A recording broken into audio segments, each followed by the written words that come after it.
Good evening and welcome back to Sunday Evening Devotions. So let's continue our story together through the journey of the Bible. In Genesis chapter 2, the story continues. Like a movie camera, it zooms in a bit and it gives us a different perspective on God's creative work. The Hebrew word translated, "this is the history" or "these are the generations," gives us a heading and a development of the story throughout the book of Genesis. So what happens? Well, God has made a wonderful creation, but it needs something. It needs a man, a human being, to care for it. So God creates man in a very special way. He created him from the elements of his creation, and he breathed into him the breath of life. And man became a living person. We are uniquely made by God in his image. And that is certainly one message of the Bible we need to hear. God put man, Adam, in a specially prepared place to work and to have fellowship with him in his creation. He was called the Garden of Eden. We don't know where this garden was because, well, the world has changed a lot and dramatically because of sin. But then that's part of the next story. For now, man was placed there to do two things. He was there to tend and to keep or guard it. Apparently there was a hostile power at large. Well, again, that's also part of the next story, and we'll have to wait for that. Now, in the middle of this garden, God put two special trees, the tree of the knowledge of good and evil, and then the tree of life. Now, both of these trees bore fruit, which was good to eat.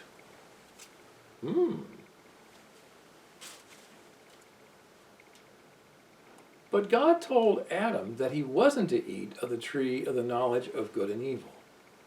Why? Well, because God said so. Doesn't that sound familiar? How often does our parents tell us why when we ask? They don't tell us why all the time.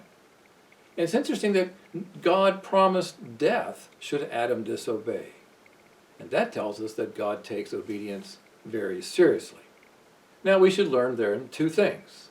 God determines what is right and what is wrong. We don't get to decide. We apply God's rules to life, but we don't make the rules of life and morality. Secondly, God put man into a special relationship with him. The Bible will later call it a covenant. For now, the elements of the covenant are present: blessing for obedience and God's grace, cursing for disobedience and God's justice. Adam, the man, knew God, but only out of habit and out of God's favor. God wanted mankind to love him from his heart and soul.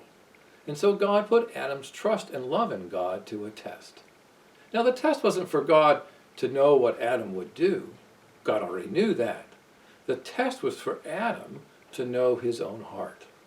Now, this first test was called the covenant of works. If Adam obeyed, he would live forever in the favor of God.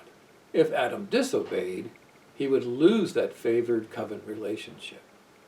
Now, this covenant idea that we're talking about was strengthened by God's creation of Eve, Adam's wife. Now, God made the first woman in a special way also. She was made from a rib of Adam, a part of him. And Adam was made to see his need for another human, one like himself, but different, to share his heart and to love. God has made us male and female, remember? Again, we don't get to choose. Men and women have special roles to play, and they are created to marry as Adam willingly chose Eve.